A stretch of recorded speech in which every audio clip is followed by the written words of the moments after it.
जिस मालदीव को चीन और तुर्की का करीबी कहा जाता है, उस मालदीव ने अपने रक्षा मंत्रालय पर पीएम मोदी की ये विशाल तस्वीर लगा दी। जिस मालदीव में इंडिया आउट के नारे लग रहे थे, आज उसी मालदीव में वंदे मातरम और भारत माता की जय के नारे गूंज रहे हैं।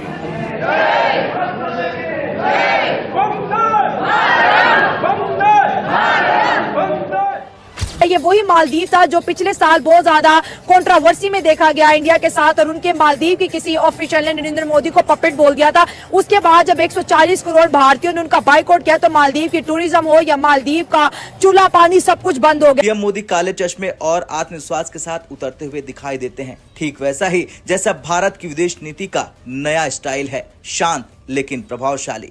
मोदी इज अ ब्रांड, यानी कि नरेंद्र मोदी जो कि प्राइम मिनिस्टर ऑफ इंडिया है, एक ब्रांड कंसीडर किए जाते हैं। भारत के वज़ीर-ए-आज़म नरेंद्र मोदी जो हैं वो मालदीव्स पहुंच गए हैं और वहाँ पे मोइज़ी साहब जो हैं, वहाँ पे जो सदर मालदीव्स हैं, वो उनको खुद एयरपोर्ट पे लेने आए हैं। 60वां जश्न आज़ादी मना रहे और इस जश्न आज़ादी के खूबसूरत मौके के ऊपर अपनी खुशियों को दुबाला करने के लिए उन्होंने नरेंद्र मोदी को रेड कारपेट पे वेलकम किया। पूरी की पूरी कैबिनेट साथ लेके आए, विद द एंटायर कैबिनेट। भाई ये है इंडिया कैबिनेट लेके आए हैं और कह रहे हैं कि जनाब हम आपको वेलकम करते हैं 60वीं इंडिपेंडेंस डे पे। एक बहुत बड़ी फैन फॉलोइंग है मोदी जी की अराउंड द वर्ल्ड, और काफी मतलब ये बात की गई कि इनका एक इन्फ्लुएंशियल किस्म के लीडर के तौर पर जो है ये सामने आ रहे हैं। इंडिया की जो गवर्नमेंट है, Modi has taken it to another level.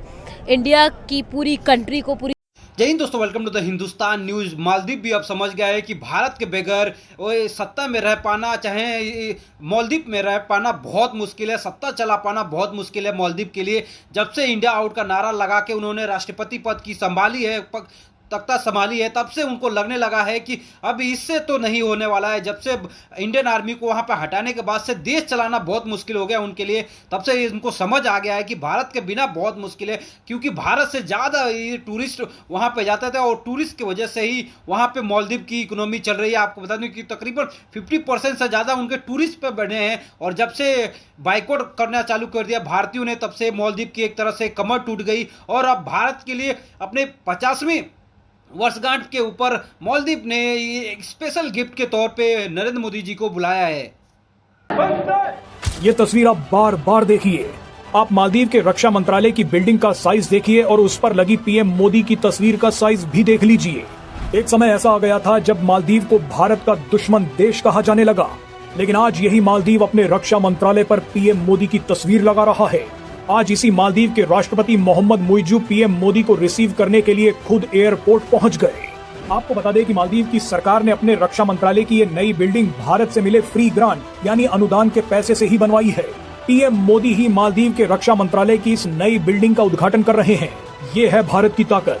आज चीन, पाकिस्तान और तुर्की जैसे देश मालदीव में पीएम मोदी की ये तस्वीर को देखकर पागल हो जाएंगे।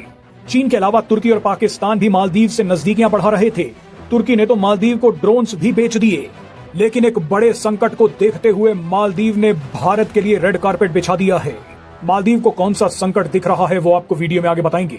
आपको बता दें कि पीएम मोदी मालदीव की स्वतंत्रता की 60वीं वर्षगांठ पर आयोजित समारोह में शामिल होने के लिए गए हैं, लेकिन अचानक मालदीव को ऐसा क्या हो गया है कि वो भारत का दीवाना बन गया है। एक समय पर मालदीव भारत को पानी पी पी कर कोस रहा था। पिछले साल तो मालदीव और भारत के बीच भयंकर डिप्लोमेटिक वॉर हो गई थी, मगर कुछ ही महीनों में ऐसा क्या बदल गया कि भारत को गाली देने वाला मालदीव आज भारत के लिए कुछ भी करने को तैयार है। दरअसल पाकिस्तान की हालत देख मालदीव की रंगत बदल गई है। ऑपरेशन सिंदूर के बाद मालदीव को समझ आ गया कि चीन के चक्कर में जो हाल पाकिस्तान का हुआ है वो उसका भी हो सकता है। चीन सिर्फ भारत के पड़ोसियों का इस्तेमाल कर रहा है, मगर जब भारत पलटवार करता है तो चीन भाग जाता है। चीन तो सेफ गेम खेल रहा है, लेकिन चीन के चक्कर में फंसने वाले देश असल में मारे जाते हैं। मालदीव ने देखा कि पाकिस्तान तो वो देश है जहां चीन ने $62 बिलियन का सीपैक प्रोजेक्ट लगा रखा है। इसके अलावा भी चीन ने पाकिस्तान में अरबों का निवेश कर रखा है। भारत के सभी पड़ोसी देशों में से पाकिस्तान चीन के लिए सबसे ज्यादा कीमती है, लेकिन इसके बावजूद चीन पाकिस्तान को भारत से नहीं बचा पाया।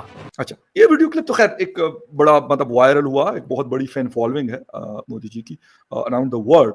और काफ़ी मतलब ये बात की गई कि इनका एक इन्फ्लुएंशियल किस्म के लीडर के तौर पर जो है ये सामने आ रहे हैं।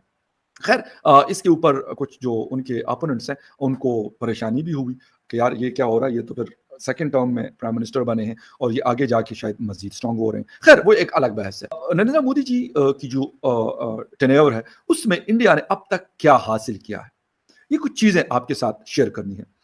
एक तो यूनाइटेड नेशन में जो हमने देखा यकीनन वहां पे तो व्लादिमीर पुतिन कह रहा हूं, वहां पे तो नरेंद्र मोदी जी नहीं थे, बट वहां पर उनके टॉप के फॉरेन मिनिस्टर डॉक्टर जयशंकर साहब, वेरी रिस्पेक्टेड पर्सन और बड़े तगड़े आदमी, वो वहां पे मौजूद थे। उनकी जो है वो बात करेंगे अभी। अच्छा, मोदी जी ने क्या किया हिंदुस्तान के साथ? इंडिया ने बर्तानिया को पीछे छोड़कर दुनिया की 5th लार्जेस्ट इकोनॉमी बन गया। अच्छा, यूनाइटेड नेशन की सिक्योरिटी काउंसिल में जो रिफॉर्म्स हैं, इंडियन तजवीज़ की रशिया और अमेरिका ने हिमायत की। इंडिया के पास G20 SCO की जो प्रेसिडेंटशिप है वो आई। इंडिया ने यूनाइटेड नेशन की सिक्योरिटी काउंसिल में गैर मुस्तकिल रुकनियत हासिल की। कंट्री जो वेस्टर्न कंट्रीज हैं उनकी मुखालिफत के बावजूद इंडिया ने रशिया से तेल खरीदा और उस पर डटा रहा। इंडिया ने रशिया से S-400 लिया, लेकिन अमेरिका ने पाबंदियां आयद नहीं की।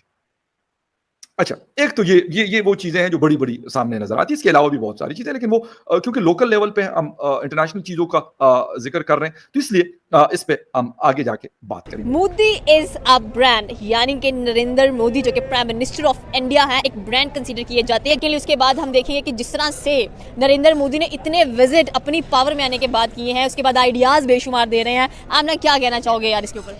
यार to be very honest, Narendra Modi और मैं आज ही अपने बाबा के साथ बैठी हुई थी, अभी वो ड्राइविंग, और हम लोग यही बात कर रहे थे दैट इंडिया की जो गवर्नमेंट है, Modi has taken it to another level. Modi ji को स्पेशल गेस्ट बुलाना, भारतीयों को अट्रैक्ट करने की कोशिश की जा रही है। जी हाँ, मालदीव ये चाहता है कि पहले जैसे भारतीय वापस आ रहे थे मालदीव के अंदर अपने इन्वेस्टमेंट, अपने टूरिस्ट घूमने के लिए, उसके ऊपर आए। और इजी माई ट्रिप ने तो पूरी कैंसिल बंद कर दी थी जब से इंडिया आउट का नारा मोदी सरकार ने दिया था। और भारतीयों ने जब बाइकआउट किया तब से मालदीव की एक तरह से कमर टूट गई थी और चीन और टर्की भी हैरान हो गई थी। जिस तरह से मालदीव के अंदर बाइकआउट कर दिया था भारत ने, उस तरह से पूरे दुनिया भी हैरान हो चुका है कि मालदीव की इकोनॉमी एकदम नीचे चली गई थी और मालदीव के अंदर कोई बिजनेस नहीं बचा था। इसी को देखते हुए मालदीव ने एक रणनीति के तौर पे अपने वर्षगांठ पे, अपनी कंट्री की वर्षगांठ के ऊपर नरेंद्र मोदी को स्पेशल गेस्ट के तौर पे बुलाया है। और कई सारे डील और संसद आज होने के आसार लग रहे हैं भारत और मालदीव के अंदर। आपको बता दूं कि मालदीव सरकार ने एक तरह से बैकफुट आने के बाद से